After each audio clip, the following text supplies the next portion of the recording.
Quên này.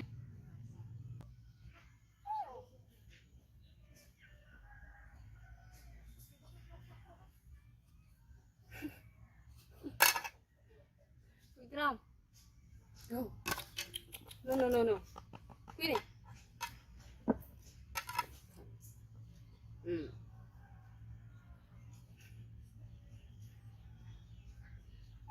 Come này. Sit here. Go. Go.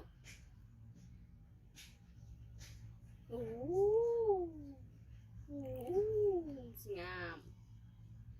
Chán này.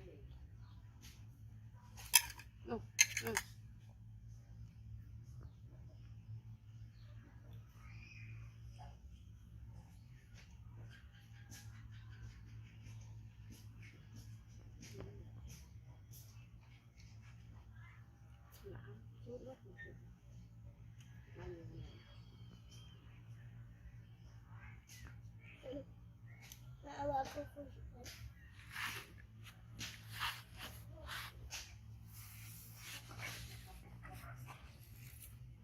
Anh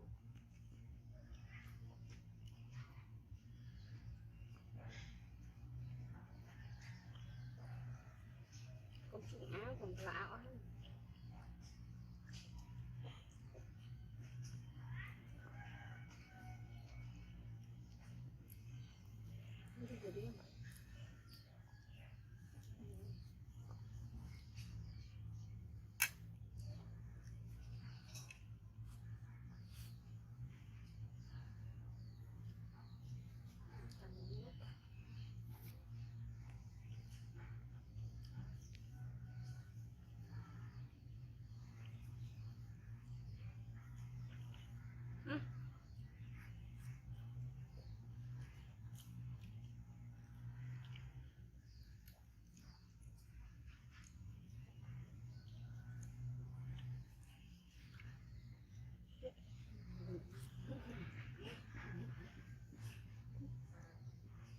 Rồi là anh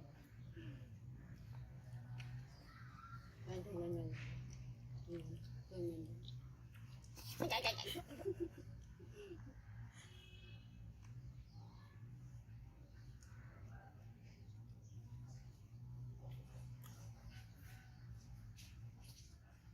Cakram kan?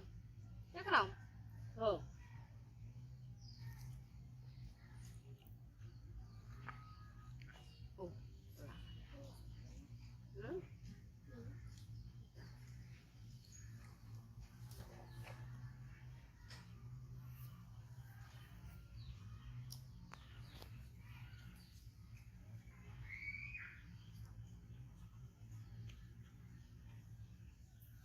Nhắm đấy con. Nhắm đi. Bó nhắm cũng vậy được này. Nhắm cho còn khăn nhầm. Cố lạ hết quá à.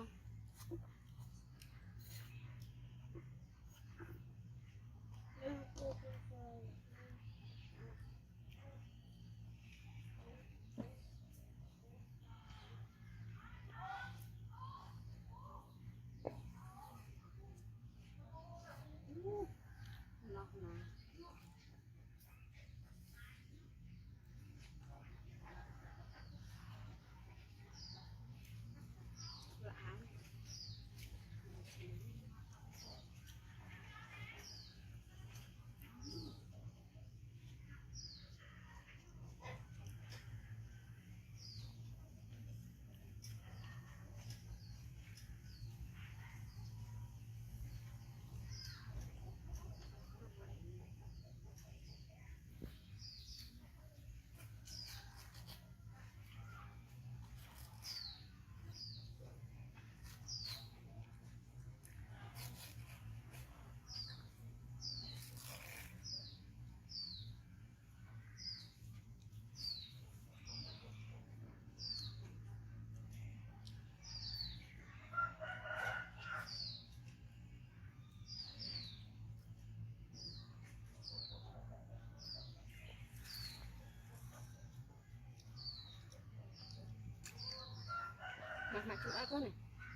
cái nếp không chăm mỏi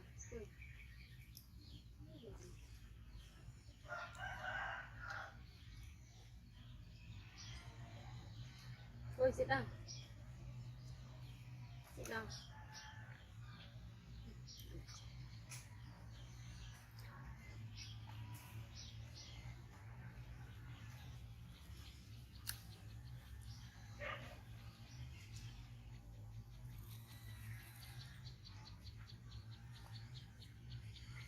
lại lắm.